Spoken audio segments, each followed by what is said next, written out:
Olá, pessoal. Boa noite. Boa noite. Tivemos dificuldade aqui para entrar.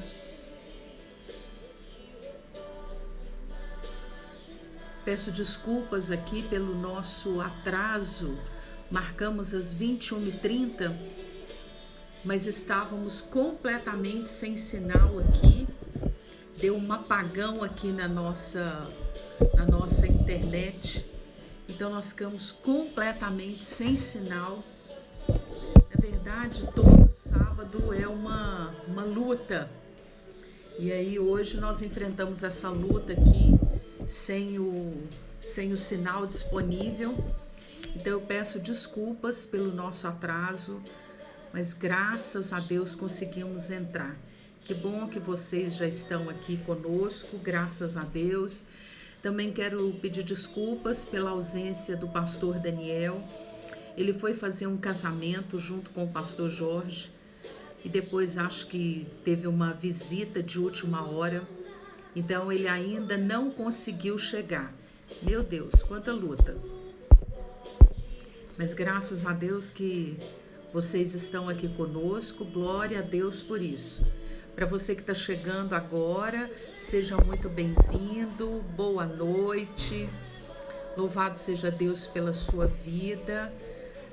Nós tivemos uma dificuldade aqui com o sinal.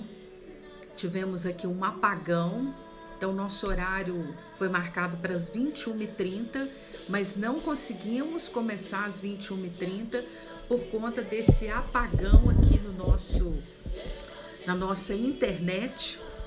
E aí só conseguimos entrar agora, mas graças a Deus que conseguimos entrar.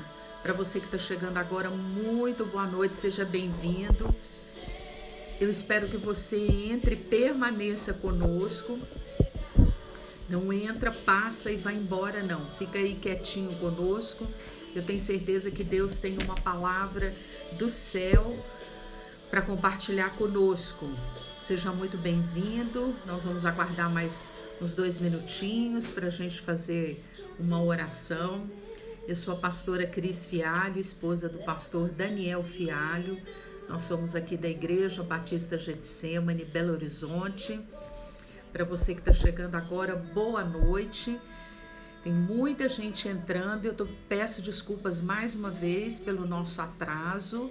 Estávamos marcados para 21h30. Tivemos aqui um apagão. Ficamos sem sinal de internet. Então agora que retornou, por isso estamos chegando agora. Pastor Daniel também acabou de chegar, estava num casamento com o pastor Jorge Linhares, mas já está chegando. Então, enquanto ele se organiza aqui para participar dessa live conosco, nós vamos fazer uma oração. Graças a Deus que conseguimos estar aqui, né? Graças a Deus, apesar das lutas, apesar do sufoco aí com esse apagão na nossa internet aqui, não sei se foi somente aqui na nossa região, no meu prédio ou em todo o bairro, mas enfim, então começamos aí uns 10 minutinhos atrasados e tô pedindo desculpas por conta disso. Tem um monte de gente aqui entrou no meu WhatsApp perguntando se não ia ter live, então essa aqui é a explicação do porquê que não conseguimos começar às 21h30, sem sinal, apagão, mas graças a Deus que conseguimos, glória a Deus. O pastor Daniel também estava fazendo um casamento, chegou nesse instante, então nós vamos fazer uma oração e compartilhar uma palavra de Deus para nós nessa noite. Para você que está entrando, seja bem-vindo, glória a Deus. Olá pessoal, boa noite, glória a Deus, estamos juntos aqui mais uma vez, né? Deus é fiel para conosco. Vamos fazer uma oração? Vamos fazer uma oração. Vamos orar. Estávamos aguardando. Deus maravilhoso, o Senhor é bom e a tua misericórdia dura para sempre.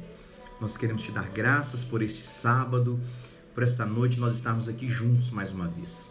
E pedimos a bênção do Senhor sobre nós, que o Senhor nos dirija aqui em todas as coisas, que o Senhor conduza aqui, ó Deus, a nossa vida. Amém, e todos aqueles que entrarem aqui nesta live, que eles sejam muito abençoados. Nós agradecemos ao Senhor, louvamos o teu nome, oramos no nome do Senhor Jesus. Amém. Amém. Amém. Amém, queridos. Espero que esteja tudo bem com vocês. Nós queríamos falar com vocês hoje sobre erros que nós não podemos cometer no nosso casamento. Erros que levam ao divórcio, erros que nos atrapalham no relacionamento, erros que fazem que o nosso casamento fique parado. Então nós queríamos comentar sobre isso. E eu queria ler o Salmo 128, versículo 1, que diz assim: bem-aventurado aquele que teme ao Senhor e anda nos seus caminhos. Bem-aventurado aquele que teme a Deus e anda nos seus caminhos. Então o temor a Deus, ele nos faz com que nós meditemos nesses erros, analisemos esses erros para nós continuarmos na nossa vida. Então é muito importante isso que nós vamos falar aqui, porque são alguns erros que nós cometemos na vida e que nós não podemos continuar cometendo, porque eles vão influenciar negativamente o nosso casamento, tá certo? O primeiro erro que eu quero falar aqui para os irmãos é o seguinte: olha, concordar com pequenas concessões que mais tarde irão tornar-se grandes obstáculos no relacionamento conjugal. O que é isso, gente? São coisas pequenas que nós deixamos passar, achamos que não tem nada a ver, achamos que isso aí não vai influenciar, isso aí a gente pode deixar, nós não conversamos, não discutimos muitas vezes sobre esses pequenos erros, mas esses pequenos erros, eles vão se tornar grandes pedras lá na frente no nosso casamento. Olha aqui alguns exemplos. Olha, uma falta de educação que a pessoa comete logo no início do casamento. Né? Eu já vi casais que foram para a lua de mel e na lua de mel o marido empurrou a noiva. Ele não gostou de alguma coisa, ele empurrou a noiva, a esposa, né? Futura esposa. E ela deixou aquilo ali passar. Ele estava nervoso, ou ele assim mesmo e tal, e deixou aquilo ali passar. Isso é uma pequena concessão. Por exemplo, gritos, solavancos, coisas que acontecem lá no início do nosso casamento, agressões verbais e físicas, né? Deboches, desprezos, mentiras, falta de parceria. Então, algumas coisas que nós vamos deixando passar e aí nós não conversamos, nós não pontuamos. Essas pequenas concessões, elas serão as grandes pedras que levarão ao divórcio, porque vai chegar um momento na vida que a pessoa fala assim: eu não aguento mais, eu não quero mais viver isso, eu não vou viver mais isso. E aí ela tem coragem de acabar com o casamento, largar filhos e ir embora e termina ali o casamento. Então, gente, olha, primeiro erro, concordar com pequenas concessões que mais tarde irão se tornar grandes obstáculos no relacionamento conjugal. Quer ver um outro? Não pagar contas. A pessoa não paga as contas e aí vai vivendo de qualquer maneira. Lá na frente a pessoa fala assim: eu não aguento mais ficar pagando as contas para nós dois, né? E não põe isso para fora. Então, gente, essas pequenas concessões, nós queremos falar com vocês que é um erro no relacionamento conjugal. Elas têm que ser discutidas. Aquilo que você não gosta, você tem que pontuar, você tem que falar, você tem que pôr para fora, porque isso vai atrapalhar o casamento no futuro. Você que é jovem casal, está nos ouvindo, você que é um noivo, né? Porque dizem que o divórcio começa no namoro, no noivado. Então tem coisas que você tem que pontuar agora no noivado e no casamento que vão atrapalhar o seu relacionamento futuro, né? Agora no noivado e no namoro esse é o momento de você abrir os olhos. Quando a gente casa, a gente fecha os olhos. Aí não tem jeito mais. Então agora você abre os olhos. No casamento você tem que fechar os olhos. Tá bom? E o segundo, Cris, qual que é? É interessante, antes de falar aqui dessa segunda parte, o pastor Daniel colocou aqui, né, dessas concessões, que elas não devem ser permitidas, né? Devem ser conversadas e pontuadas, como ele bem falou aqui. Mas eu só gostaria de acrescentar o seguinte: veja bem a maneira que você vai falar isso, a hora que você vai falar sobre isso e, enfim, escolha o melhor momento, né? Se você estiver nervoso, agitado, não fale no meio de uma agitação, não fale quando estiver nervoso. Se você percebe que o seu humor está alterado, afetado, não fale. espere um pouco, espere se acalmar, a agitação passar, escolha o melhor momento, de preferência que seja só entre o casal. É horroroso o casal engatar uma discussão na frente dos outros, né? Já cansamos de ver isso. Às vezes ali no final de um culto, à mesa de uma refeição, às vezes estamos fazendo um lanche, enfim, situações completamente inadequadas, né? E na frente dos outros, né? Expondo um ao outro, às vezes o volume de voz aumenta. Outra coisa terrível, esse tipo de discussão na frente dos filhos. Então evite isso. Então, se você estiver nervoso, agitado, espere o nervosismo passar, espere a agitação passar, respira fundo, né? Quando você estiver um pouco mais sereno, equilibrado, então fale, olha, aquilo que você fez ou está fazendo não me agrada, eu não quero isso está me ferindo, me magoando, me desgostando, né? Então converse de uma maneira bem sóbria, bem suave, bem equilibrada, sem gritaria, sem confusão, enfim. Então é muito importante isso, a maneira como falamos, quando falamos e onde falamos. Pelo amor de Deus, presta muita atenção, porque às vezes falamos a coisa certa no lugar errado e da maneira errada. Perdeu aí tudo. O segundo erro é permitir a interferência de terceiros na decisão que deve ser do casal. Então isso é muito importante. E aqui, quando nós estamos falando de interferência, nós estamos falando de interferência e não conselho.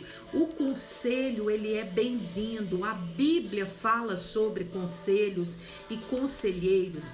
O único cuidado que nós temos que ter com conselhos e conselheiros é que tipo de conselho é? É um conselho pautado na Bíblia? Quando você pede conselho para a pessoa, ela traz para você a Bíblia, ela consegue dizer para você, olha, eu estou me lembrando aqui de algo da palavra de Deus que diz sobre isso, isso e isso. Ou ela diz assim, eu acho... Porque tem conselhos em salões de beleza. Exatamente. Também, né? Exatamente. Olha, eu acho que você devia fazer assim. Eu, no seu lugar, eu não aceitava isso. Eu, no seu lugar, eu dava o troco. Aí, imediatamente, você lembra da Bíblia. A Bíblia fala de dar o troco. Então, isso aqui eu estou citando um exemplo, né? Isso é questão da interferência. Então, quando a pessoa vem com eu acho, eu no seu lugar, eu não aceitaria isso, eu daria o troco, eu faria com que ele sofresse isso, eu faria com que ela pagasse por isso, e isso é contrário à Bíblia. Então, preste muita atenção. A interferência é algo assim... É algo que fere, né? Não somente o indivíduo, mas fere o casal. Então, uma interferência, seja ela de parentes, de amigos, de pais, de sogros, enfim, a interferência ela é algo negativa. Cris, e muitas vezes a nós próprios proporcionamos essa interferência de parentes, de pais, de mães, né? Às vezes a pessoa procura os pais antes de procurar o cônjuge. E aí tem essa interferência aí dos pais. Os pais, eles querem ajudar, é lógico. Mas às vezes há uma interferência tão grande que um dos cônjuges fica chateado. Então nós temos que saber como fazer com que essa interferência, né, ela não chegue até a gente. Por que a gente falou aqui em conselho? Um conselho é bom. A interferência já é diferente. Então a interferência é quando a pessoa ela entra na sua decisão e ela fala, você tem que fazer isso, isso e isso, você está fazendo errado, não faça isso. E às vezes o cônjuge quer fazer de maneira diferente, tem uma opinião diferente, e aí a opinião dela ou dele é cerceada, não é ouvida, e aí começam as brigas entre famílias. A briga entre família, que são coisas terríveis. Nós temos um segredo, eu e a pastora Cristina, que é o seguinte: quando tem alguma interferência da família dela, já está combinado que ela que vai conversar com os parentes.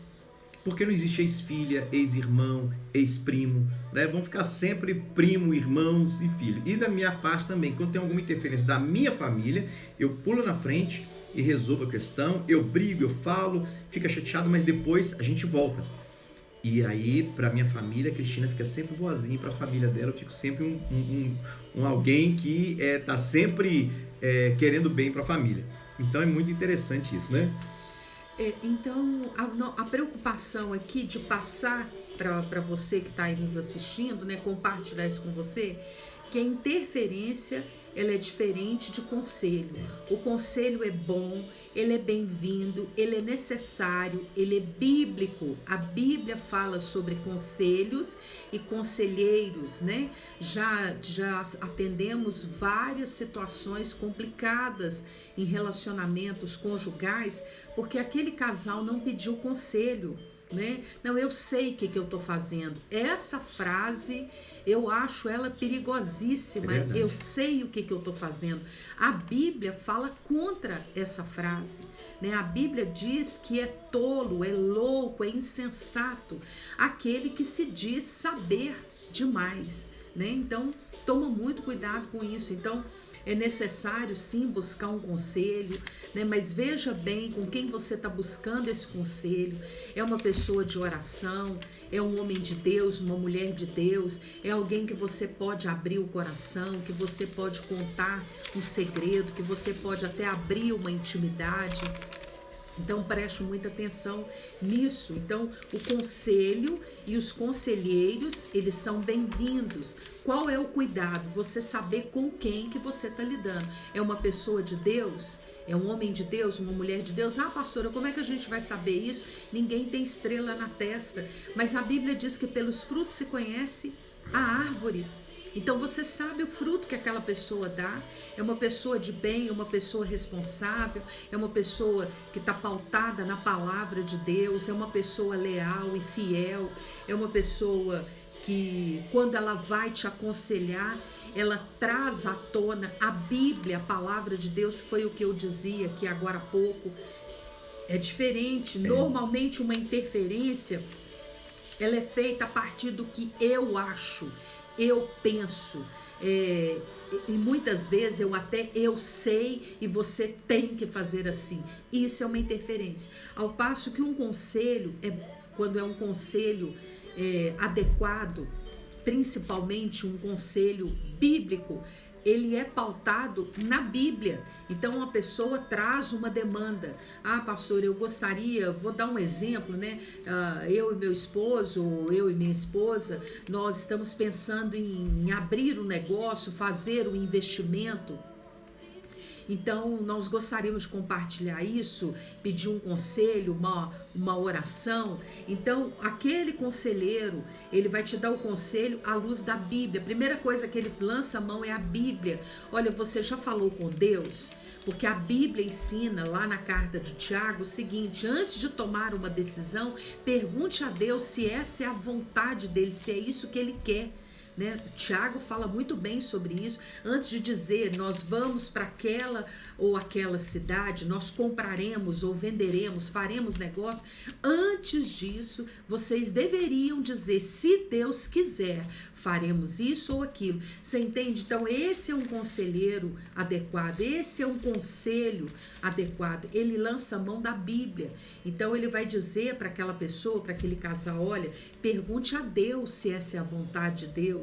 Você já consultou a Deus? É diferente de eu tomar uma decisão e dizer: oh Deus, o Senhor me abençoa essa decisão que eu tomei. Como assim? Deus é obrigado a fazer isso? Você nem perguntou se ele queria, se fazia parte do propósito. Então o conselheiro te traz isso. Ele te traz a Bíblia, a luz da Bíblia. Né? É diferente da interferência. A interferência, eu acho, eu penso e tem que ser assim. E muitas vezes essa interferência tem causado tristeza no casamento e até por vezes separações. Para você que está entrando aí agora, nós estamos falando sobre erros que não podemos cometer no casamento, ou erros que comprometem seriamente o nosso casamento. O primeiro aqui nós falamos sobre concordar com pequenas concessões que mais tarde se tornarão grandes pedras para um divórcio, para a separação. A segunda, a pastora Cristina falou agora sobre a interferência e conselho. Muitas vezes nós deixamos pessoas de fora interferirem no nosso relacionamento conjugal e aí traz uma confusão entre os cônjuges. A terceira aqui, olha, Terceiro erro que nós não podemos cometer, falta de diálogo. Ou seja, não conversar ou discutir sobre assuntos ou atitudes que incomodam no relacionamento. O que é o diálogo, gente? O diálogo é a coluna de um relacionamento conjugal. Se não houver diálogo, se não houver conversa, se não houver comunicação, este casamento está fadado ao fracasso. Nenhum casamento ele sobrevive sem uma boa comunicação, sem você falar, ser entendido e receber resposta. Isso é comunicação, é uma via de mão dupla, né? Onde os dois conversam, os dois se entendem. Então, o diálogo, ele é uma das coisas, dos mais importantes no relacionamento conjugal, é a DR, né? A discussão, é você falar, é você colocar para fora aquilo que está no seu coração. O casal que não consegue fazer isso, ele terá sérios problemas, porque isso pode virar um vulcão e mais tarde isso explodir e você colocar tudo para fora numa hora errada e você acabar com o seu casamento com coisas que já deveriam ser sido tratadas lá atrás. É muito importante você saber conversar, né? Agora, se não está havendo diálogo, você tem que fazer algumas perguntas. Por que eu não estou conseguindo conversar com meu cônjuge? O que está fazendo com que nós não tenhamos diálogo? Porque nós estamos dentro da mesma casa, a gente não consegue conversar coisas do coração, pôr para fora coisas que estão lá dentro, machucando, magoando, entristecendo. Então tem algumas coisas que você deve se perguntar. Por quê? Né? Geralmente, os casais, eles param de conversar quando tem mágoa, quando tem decepções, quando algumas coisas acontecem e não foram consertadas lá atrás. Por exemplo, se houve uma grosseria, gritos, se houve agressões, se a pessoa intimidou a outra, né, gritando, falando, impondo, né, o medo, ofendeu. Então, esse tipo de coisa, ela bloqueia o relacionamento do diálogo, né? A conversa, a pessoa não consegue mais colocar para fora aquilo que estava lá dentro, porque o diálogo, gente, você tem que colocar para fora, né, você falar aquilo que está no seu coração, os seus sentimentos. Quando nós não conseguimos colocar os nossos sentimentos para fora, é porque tem alguma coisa que está bloqueando este diálogo, esta comunicação. E nós precisamos parar e consertar isso daí. Precisamos rever o que fez com que o nosso diálogo fosse ou esteja bloqueado. Porque senão você vai viver aí mais 5 anos, mais 10 anos, o pior do seu casamento. Querendo falar alguma coisa com seu marido ou com sua esposa e você não consegue porque você não tem liberdade. Então você tem que chamar alguém, talvez alguém de fora, um conselheiro matrimonial, para que ele ajude vocês. E ali naquela conversa 3 ou a 4, você colocar para fora aquilo que está te bloqueando, com sinceridade. Porque a gente começa o casamento, pessoal, olhando um no olho do outro.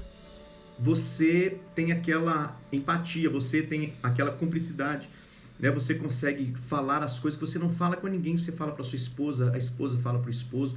Coisas que os pais nunca ouviram, os irmãos nunca ouviram, até amigos íntimos não ouviram, mas você confia tanto que você coloca para fora naquele relacionamento logo no início do casamento.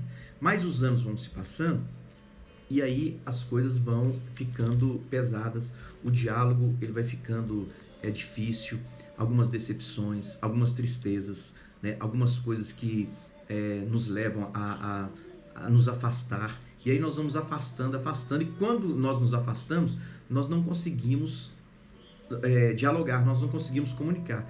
Então é importante, todo casal tem que fazer uma análise sobre esse tipo de conversa, tem que fazer uma análise, será que nós estamos conversando só coisas de outras pessoas? Será que nós estamos conversando só sobre terceiros e não sobre nós mesmos? Será que nós conversamos só assuntos da igreja, do trabalho, mas não conseguimos conversar coisas nossas? Então tem alguns níveis da comunicação que você precisa olhar e rever isso aí. Se você não consegue conversar, abrir o coração, contar coisas lá de dentro, tem bloqueio. Esses bloqueios precisam ser sanados. Você precisa procurar um conselheiro matrimonial, talvez um psicólogo que possa ajudar, para que esse problema ele seja resolvido. Porque nenhum casal sobrevive sem diálogo, gente. Nenhum casal sobrevive sem verdade. Não é verdade? Na verdade, se não há diálogo, não há relacionamento. Nenhum relacionamento, não é só o conjugal. né? Como é que existe uma amizade se não há diálogo, não é mesmo? Como é que existe um relacionamento comercial, de trabalho, se não tem diálogo? Como que existe um relacionamento cristão, né, entre irmãos, pastor e ovelha, se não há diálogo? Como que existe um relacionamento de adoração se eu não tenho diálogo com Deus? Então, na verdade, se não existe diálogo, não existe relacionamento, nem paternal, nem conjugal, nem familiar, nem cristão, nem com Deus, enfim. Então, é muito importante essa questão do diálogo, e a falta do diálogo, que é o tema da nossa conversa, da nossa live de hoje, é um dos itens que pode comprometer o relacionamento e pode levá-lo ao divórcio. E às vezes o casal não se separa, mas ele passa uma vida inteira conversando coisas superficiais, né? Exatamente, coisas do entorno, né? Eles falam dos filhos, eles falam, como o pastor Daniel citou aqui, eles falam de trabalho, do orçamento financeiro, tem dinheiro para pagar a conta, você já pagou a conta, você já comprou o gás, você trouxe o pão, você lavou minha roupa? Tem casal que manda o filho falar com o cônjuge. Exatamente. Agora tem outro problema também. Quando o casal não consegue conversar, aí tem uma interferência de fora, uma terceira pessoa dá uma atenção do sexo oposto, e aí que os problemas começam, porque a pessoa começa a ser ouvida por outra pessoa do sexo oposto. Essa pessoa para, ela ouve, ela dá atenção, ela dialoga, né, comunica, e aí que está a questão, porque a pessoa pode se apaixonar pelo outro, pelo simples fato de ouvir. Essa é uma lacuna, queridos, perigosíssima. Quantas vezes no gabinete eu escuto mulheres me falando isso: pastor, eu queria tanto que o meu marido me ouvisse como o meu colega de trabalho. Eu já ouvi isso, mas não foi de uma dúzia, algumas mulheres, não foram muitas que me confessaram isso, e assim como o pastor Daniel já ouviu de tantos homens. Essa é uma lacuna perigosíssima. Eu gostaria que o meu marido me ouvisse pelo menos um pouquinho, né? Como eu tenho um colega de trabalho, um colega da escola, o meu vizinho. Então é isso que o pastor Daniel acabou de dizer. A pessoa, ela tá no extremo da carência, né? Ela tá uma bomba relógio e ela não tem como abrir o coração com o próprio cônjuge. E aí o diabo, sabendo disso, coloca do lado de fora a isca. Pessoa. Então aquela pessoa que olha, né? Ela fica em silêncio, ela faz até pose para ouvir tudo que você tem para dizer. E o diabo ali no seu ouvido, tá vendo? Ele te ouve. Tá vendo? Olha como que ela presta atenção nas suas palavras. Você não tem isso em casa. Então o diabo tá ali pronto, como a Bíblia mesmo diz, que o diabo está ao derredor buscando a quem possa tragar. E essa é uma lacuna terrível. Isso aqui é uma brecha perigosíssima, a falta de diálogo em casa.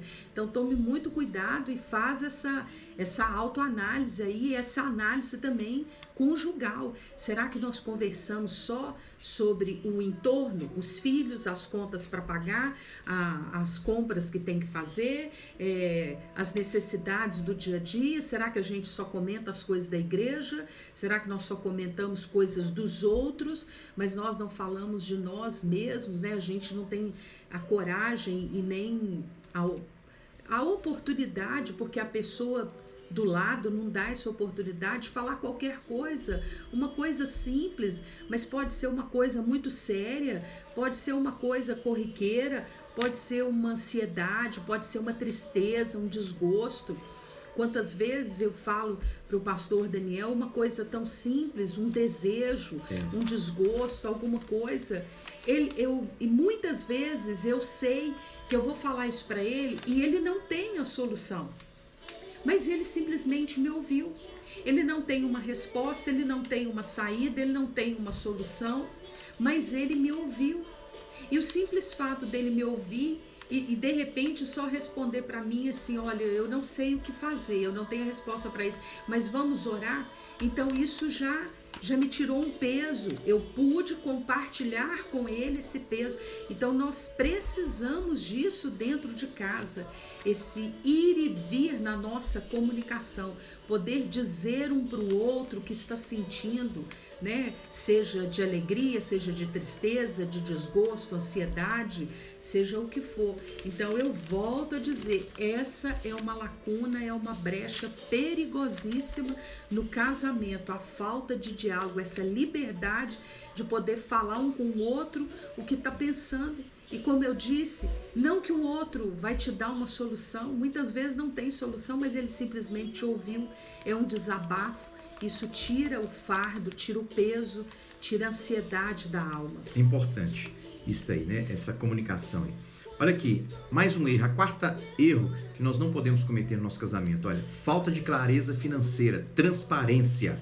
Gente, olha, o dinheiro tem sido a causa de um grande número de divórcios e de separação, tá? Tem sido aí uma causa muito forte. Eu estou aconselhando, agora nós estamos aconselhando uma mulher em que ela ganhava muito bem. Ela casou, ganhava muito bem, né, 3 vezes mais que o marido, e o marido então, ele relaxou e ele passou as contas todas para ela pagava todas as contas, ela comprava todas as coisas de casa, ela supria a casa toda, e o dinheiro dele não aparecia. Então agora ela perdeu esse emprego e ela quer que ele assuma agora as finanças da casa e ele não quer assumir. Ele não acostumou a assumir. Lembra do primeiro que nós falamos? As pequenas concessões vão ser as grandes pedras, né, do divórcio. E agora ele não quer assumir, porque ele nunca assumiu. Então, o que acontece, gente? Essas coisas, elas têm conseguido derrubar os casamentos, né? E um dos primeiros princípios das finanças é clareza, é transparência e também a divisão. Por exemplo, se o casal trabalha, os dois trabalham fora, os dois então tem que ter clareza, tem que ter transparência, colocar o dinheiro ali, dividir as tarefas, dividir as contas, participar juntos. Eu sempre digo para o homem, se o homem quer ter autoridade, ele tem que colocar o dinheiro dele para suprir as necessidades da casa. O homem tem que participar. Por quê? Se ele quer ser um sacerdote, se ele quer ter autoridade na sua casa, o dinheiro do homem tem que estar comprometido com as despesas da casa. Porque se a mulher ela põe o dinheiro, é ela que vai ter a autoridade, porque ela está colocando dinheiro e ele não pode reclamar. Então o homem tem que fazer o esforço para colocar o dinheiro. Ah, pastor, mas eu ganho bem menos que a minha esposa. Mas comprometa todo o seu dinheiro então com a casa para que você tenha autoridade, para que você possa orar, para que você seja um sacerdote com autoridade, tá certo? Não que ela não vá participar, ela vai participar, mas o homem como sacerdote ele tem que ser o primeiro. Ele tem que ser o primeiro a levantar, a querer pagar, a suprir as necessidades. Então, gente, a falta de clareza financeira é um negócio que tem atrapalhado muitas pessoas. Outra coisa que tem que ser observado, né, o homem que não gosta de trabalhar. O homem que ele trabalha no mesmo lugar, depois ele sai, vai para o outro, fica sem trabalhar um mês, ganha um dinheirinho, aí fica sem trabalhar, vai para lá, vai para cá e tudo. Isto aí, gente, compromete mais o casamento, porque isso traz insegurança financeira para a esposa, traz insegurança financeira para os filhos. Então você, homem, você tem que ter um emprego fixo, você tem que sair e ir trabalhar e mostrar a sua força, porque senão sua esposa fica insegura. E aí ela vai ter que sair para trabalhar. E aí compromete o seu casamento, compromete o relacionamento conjugal. Então, gente, isso que nós estamos falando aqui parece não ser importante, mas é muito importante essa questão financeira. Tem mulheres aí que estão sofrendo, elas estão morrendo de trabalhar, adoecendo, porque o marido não assume as finanças, ele não traz segurança. E muitas vezes, mulher, você é que tem empurrado o seu marido para isso. Você tem colaborado para que o seu marido ele não seja um sacerdote, porque ele começa a trabalhar no lugar e você então começa a sentir falta dele dentro de casa e você faz de tudo para que ele saia do trabalho, para que ele esteja dentro de casa, mas ao mesmo tempo você quer que ele tenha dinheiro. Entendeu? Então você tem que ter um equilíbrio. O homem tem que sair para trabalhar. Você tem que empurrar o seu marido. Você tem que fazer de tudo para que ele vá. Incentive o seu marido. Ajude o seu marido a ser um sacerdote, a ser um homem que traga essa segurança financeira para dentro da sua casa. Você precisa disso. Então, comprometa-se a ajudar o seu marido nessa questão aí. E a outra coisa, olha, o primeiro princípio de finanças é a clareza, é a transparência. O segundo, quando os dois trabalham, divisão, das tarefas financeiras. E o terceiro, fidelidade nos dízimos e ofertas. Porque muitos casais eles não prosperam? Porque muitos casais não têm resposta financeira? Porque não são fiéis nos dízimos e ofertas. Se você não é fiel, isso é um princípio bíblico. Se você quer que Deus entre no seu dinheiro, seja dizimista, seja ofertante, seja alguém que contribua, seja alguém generoso. O generoso sempre terá para dar. E o quarto, tenha boa comunicação financeira, que nós já falamos aqui. Tem que conversar sobre finanças. O pastor Jorge estava falando agora há pouco tempo que o marido ele passou mal, foi para o hospital. Só que ele que controlava as finanças, ele que pagava as contas, ele que colocou no seu celular, os aplicativos, as senhas. E aquela mulher passou um grande aperto. Por quê? Porque ela não se interessou pelas finanças. Ela não se interessou pelos pagamentos. Como é esse pagamento? Como você faz? Qual que é a senha desse cartão? Qual que é a senha dessa conta? Como é que eu entro aqui para pagar essas coisas aqui? Ela não sabia. E aí ela passou um grande aperto, porque o dinheiro, o salário dele caía direto na conta. E aí ela teve que pedir ajuda externa, fora, para poder resolver essa situação. Por quê? Falta de interesse. Então você, mulher, se interesse pelas finanças. Entre com seu marido quando ele for pagar as contas. Peça ele para te ensinar, deixar as senhas, tudo direitinho para você, porque a gente não sabe o dia de amanhã. O dia de amanhã pertence a Deus. Como nós não sabemos, você tem que estar preparada para esses dias difíceis. Quando faltar o marido, quando faltar aquela pessoa que está lidando com as finanças, você também tem que saber lidar com as finanças. Tá certo? No nome de Jesus. E mais um, Cris. Verdade. Deixar de investir, a falta do investimento no relacionamento, porque crê que está casado, eu tô casado, ele é meu mesmo, Pra que ficar com tanto...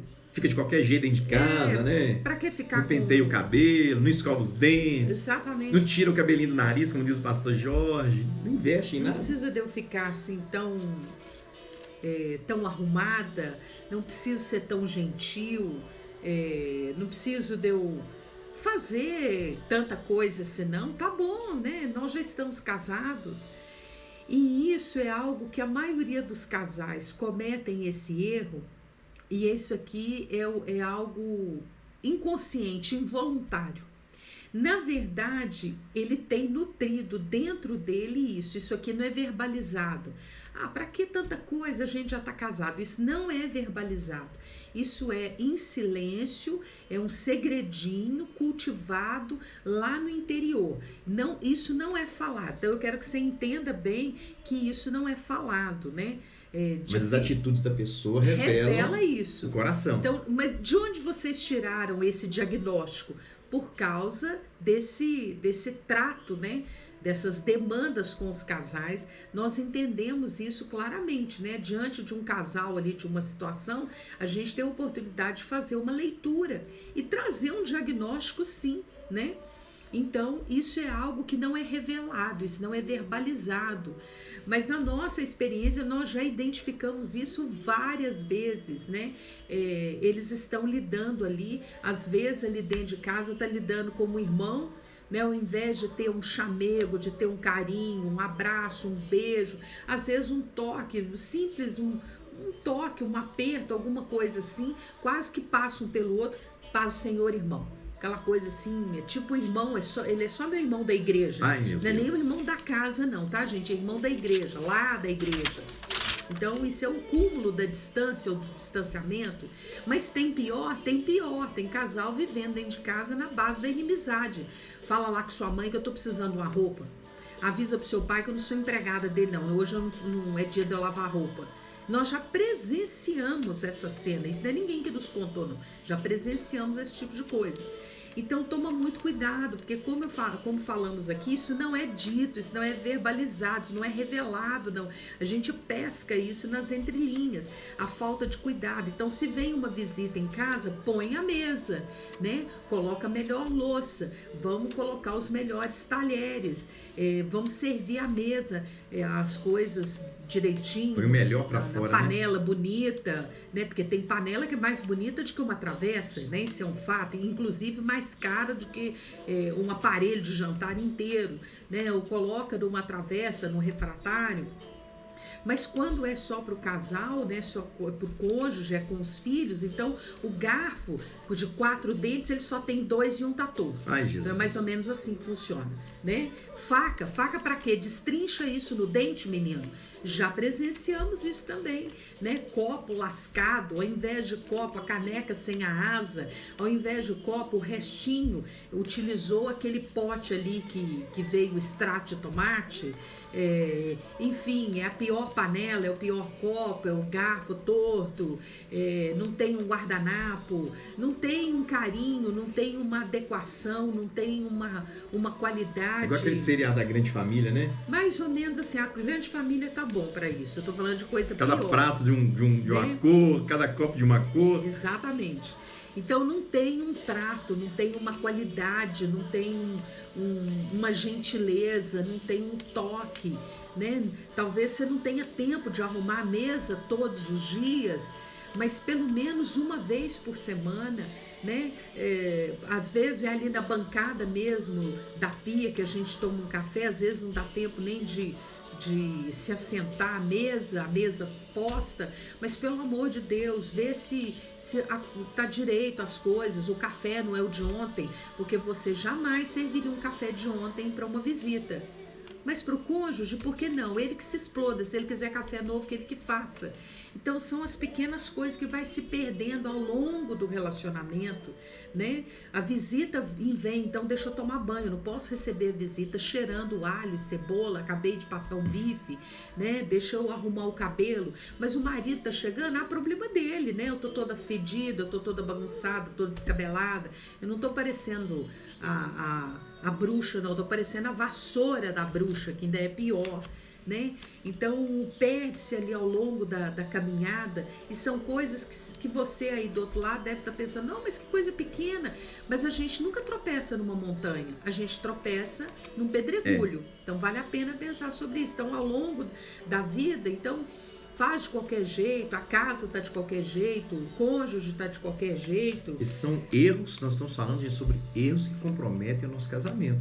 E são as coisas pequenas, nós não estamos falando das coisas grandes, gigantescas, estamos falando das coisas pequenas. Então se perde a gentileza, o famoso bom dia.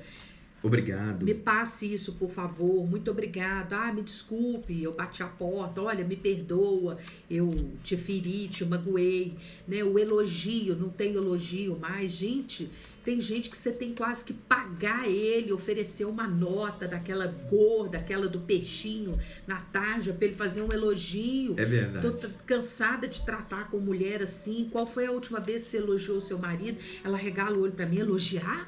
Elogiar pra quê? Gente, como assim? Um elogio não custa nada. Uma das poucas coisas que não tem imposto. É verdade. Elogia, fala pro camarada. Buscou um pão na padaria. Você tá bonito. Pastora, mas ele não tá bonito. Mas você fala pra ele ficar bonito. Olha, você tá cheiroso. Aí ele vai ficando bonito. Não é verdade? Ele fez ali uma tarefa, custa agradecer, né? Ele recolheu a roupa do varal, ele trouxe o pão da padaria, meu Deus, não custa agradecer, fala obrigada, elogia, sair juntos, né? Mas não tem dinheiro, gente, mas para ir na praça não precisa ter dinheiro, não, vai na praça, dá uma volta na praça e volta para casa, né?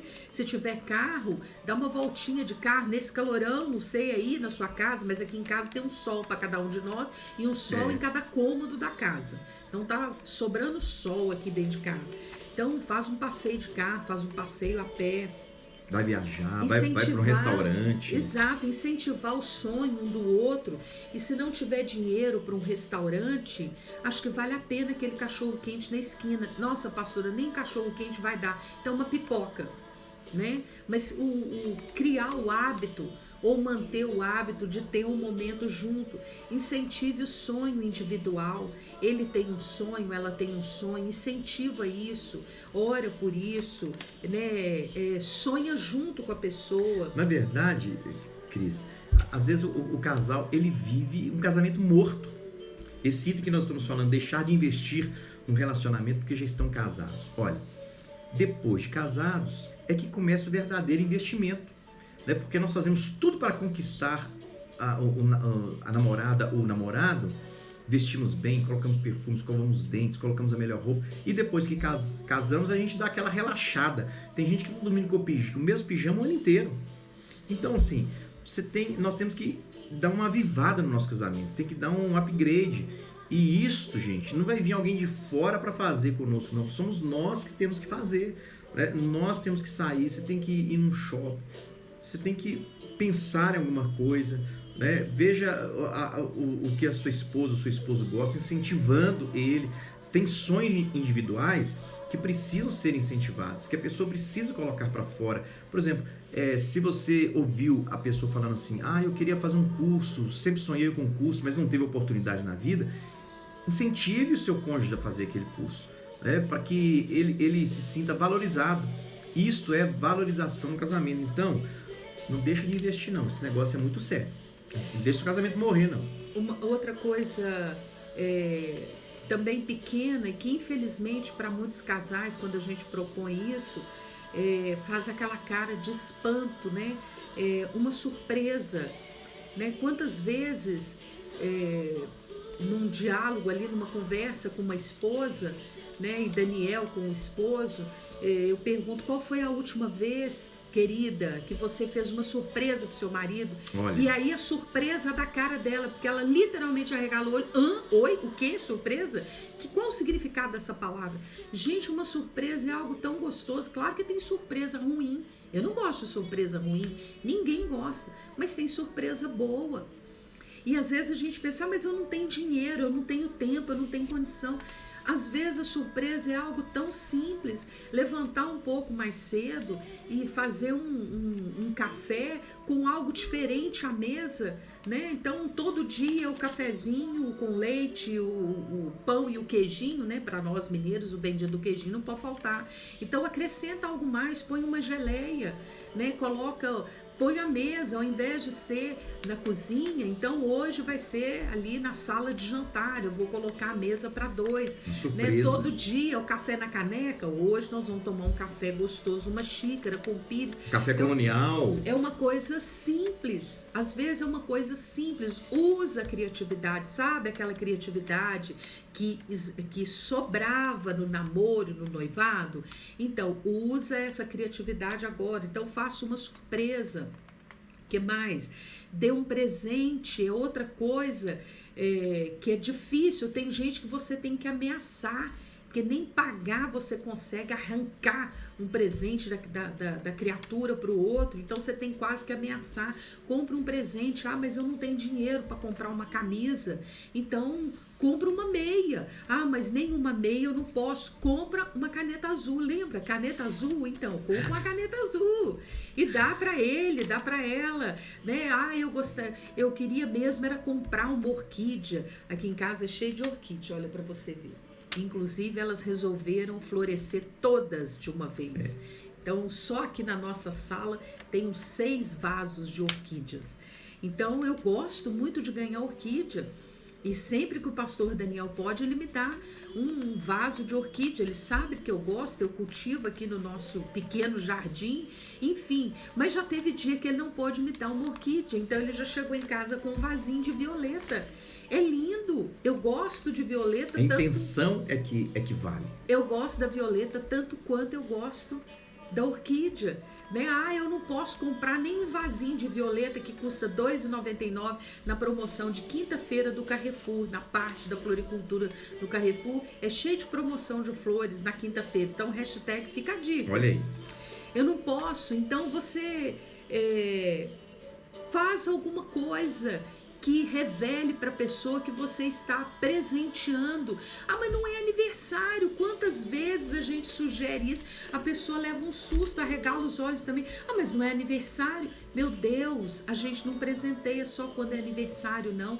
Aliás, é muito gostoso ganhar presente no aniversário, no Natal, no Dia das Mães, dos pais, enfim. Mas é mais gostoso ainda você dar o presente para uma pessoa que você ama e não ser dia de nada. Aí a pessoa vai se surpreender mesmo, é aqui a surpresa, junto com o presente, e fala: um presente para mim, por quê? Porque eu me lembrei de você, e esse presentinho é só para uma lembrança, revelando que eu te amo, que eu lembrei de você, algo simples. Enfim, coisas pequenas. E olha, para voltar a palavra aqui para o pastor Daniel, não abre mão da gentileza. Nós somos gentis com pessoas que nós nem conhecemos e temos que ser. A Bíblia fala de gentileza. Inclusive, Jesus Cristo é o maior gentleman que a humanidade conheceu. Jesus Cristo, ele cumpriu todas as gentilezas possíveis e impossíveis com o ser humano. Então, se você não teve um modelo de gentileza para seguir, siga Jesus. Ele é o maior modelo de tudo, inclusive de gentileza. E aí a gente tem que ser gentil com todo mundo, mas de repente a gente perdeu a gentileza com uma pessoa que está tão próxima de nós. Ao invés de pedir, por favor, me dê aquilo, me passe aquilo, você fala de qualquer jeito, pega aquilo ali para mim. A gente acostuma com o outro, né? Exatamente. Então, cuidado, seja gentil, principalmente com o cônjuge, com os filhos, com os de dentro, com os de fora, com certeza, mas principalmente com os de dentro. Seja gentil sempre. Cuidado com as brincadeiras de mau gosto. O pastor Daniel falou isso aqui na primeira listagem. Aquelas brincadeiras de mau gosto, deboche, gozação, desprezo, coisas inadequadas. Aí de repente fere e diz assim: ah, mas eu falei por brincadeira. Meu Deus, quantas pessoas são desagradáveis em tom de brincadeira. A Bíblia diz que até o louco, até o tolo, insensato, ele passa por sábio quando ele fica calado. Então, cuidado com as suas palavras, inclusive aquelas em tons de brincadeira, ácidas, tóxicas. Então, fica aqui a nossa dica. Agora, nós estamos falando sobre erros que comprometem o casamento, que levam até ao divórcio. Então, sexto erro, nós estamos falando aqui, olha, não ter constância na intimidade conjugal, na sexualidade, sexo no casamento. O sexo é um termômetro no casamento. Você pode analisar o seu casamento pelo seu relacionamento sexual, porque quanto mais afastado o casal está, menos relacionamento sexual ele vai ter. Então, o sexo é importante no casamento. Nós falamos muitas coisas importantes aqui, e o sexo também, ele é importante no casamento. A Bíblia diz lá em 1 Coríntios capítulo 7, né, que sobre o sexo, né, Paulo ali falando sobre a sexualidade no casamento, para não deixar de fazer, não ser inconstante nesta área. Por quê?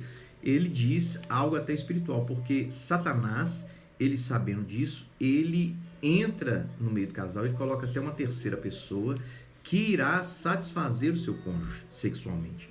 Então, gente, o sexo ele tem que ser praticado no casamento, não fora do casamento. O sexo seguro é o sexo do casamento. Então, nós devemos olhar isso aí.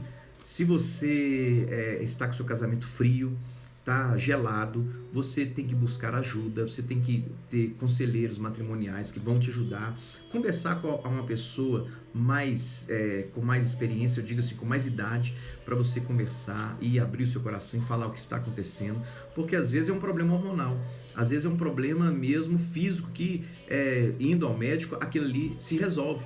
Então, gente, esta área aqui da constância na intimidade sexual, ela tem que ser levada a sério. Não fique achando que eu fiz sexo no mês passado, agora só 2 meses, e achando que seu marido, né, é um anjo que corre nas veias dele, só versículo bíblico, que não é bem assim não. Tem que ter uma constância. Isso aqui é carne. E a carne tem algumas coisas que a carne exige coisas da carne. E o espírito exige coisas do espírito. Então você tem que tomar cuidado nesta área, porque nós já vimos vários divórcios, várias infidelidades, adultérios, por causa da falta da constância sexual. Então, no nome de Jesus, vamos observar isso aí. Isso é um dos erros que leva o casamento ao divórcio e ao sofrimento. Quem sabe você está vivendo isso aí, infidelidade conjugal, e você está jogando a culpa toda no seu cônjuge, sendo que você teve grande participação de ter largado, de você não ter cuidado desta área e aí empurrado o seu marido ou a sua esposa para os braços de outra pessoa. Então você tem que pensar nisso. Qual é a minha participação nesta infidelidade conjugal? Qual é a minha participação nessa frieza sexual que nós estamos vivendo? Tem momentos que você tem que se levantar e atacar esta área. Mesmo você, eu não gosto, eu já estou satisfeito, eu não estou com vontade, né? Então, assim, é uma satisfação que você deve dar para o seu cônjuge. A Bíblia diz que o meu corpo pertence à minha esposa e o corpo dela pertence a mim. E esta avaliação nós temos que fazer para o bem do nosso casamento, para o bom andamento do nosso casamento. Não deixa Satanás entrar e trazer um laço aí nesta área sexual no seu casamento, por falta de investimento nesta área, por falta de frieza e inconstância nesta área aí. Um bom diálogo, conversar, saber como é que está o seu cônjuge para que ele possa falar nesta área. Olha, eu estou te satisfazendo. Como é que está essa área sexual nossa? Nós podemos melhorar? Então aí você vai ter um feedback bem sincero do seu cônjuge sobre esta área sexual, tá certo? Então vamos investir nesta área aí que é muito importante. E nós deixamos por último, mas não porque ele é menos importante, pelo contrário, deixamos por último para ficar bem frisado e bem guardado, não só na memória quanto no coração. Orar juntos. Então, o casal que ora junto, ele é capaz de enfrentar qualquer coisa juntos. Então, quando um casal chega para nós e eles não estão bem, seja em qual área for, a primeira coisa que nós perguntamos é se eles estão bem espiritualmente. A maioria deles, e quando nós dizemos a maioria, nós estamos tentando dizer que é tipo assim, 98% diz para nós que não está bem espiritualmente. Alguns até respondem, nossa, eu nunca estive tão bem, eu estou vivendo um momento preciosíssimo com Deus, mas na testa dele, no olhar dele e nas atitudes dessa pessoa também está revelado para nós o quanto ele está afastado de Deus, porque quanto mais perto eu estou de Deus, mais perto eu estou do meu cônjuge. Quanto mais perto eu estou de Deus, menos defeito eu vejo no meu cônjuge. Quanto mais perto eu estou de Deus, menos defeito eu vejo nas pessoas, mais condição eu tenho de lidar com as pessoas e administrar as dificuldades e principalmente o cônjuge. Então, uma pessoa que diz para mim, olha, eu nunca estive tão bem com Deus, eu só não estou bem com meu marido, ou com a minha esposa, ou com os meus filhos. Ela está falando algo que não é verdade, ela está mentindo para ela mesma. Isso não existe. Uma pessoa que está bem com Deus, ele tem capacidade de lidar com os outros, ele tem capacidade de administrar situações as mais difíceis e principalmente quanto mais perto de Deus, mais perto nós estamos um do outro. E quanto mais perto nós estamos de Deus, mais nós queremos as coisas de Deus. Trabalhar no ministério, ajudar alguém, frequentar igreja. Esse negócio de dizer, eu estou muito bem com Deus, eu só estou sem paciência para a igreja. Não, você não está bem com Deus. Você não está bem com Deus. Eu estou muito bem com Deus, eu nunca tive tão bem com Deus, eu só não estou afim de trabalhar para Deus, eu só não estou afim de encarar ministério, eu só não estou afim de frequentar culto. Querido e querida que está nos ouvindo aí do outro lado, talvez você nunca esteve tão mal com Deus e você está se enganando. E a Bíblia diz assim, em Gálatas 6:7, de Deus não se zomba. Não vos enganeis, de Deus não se zomba.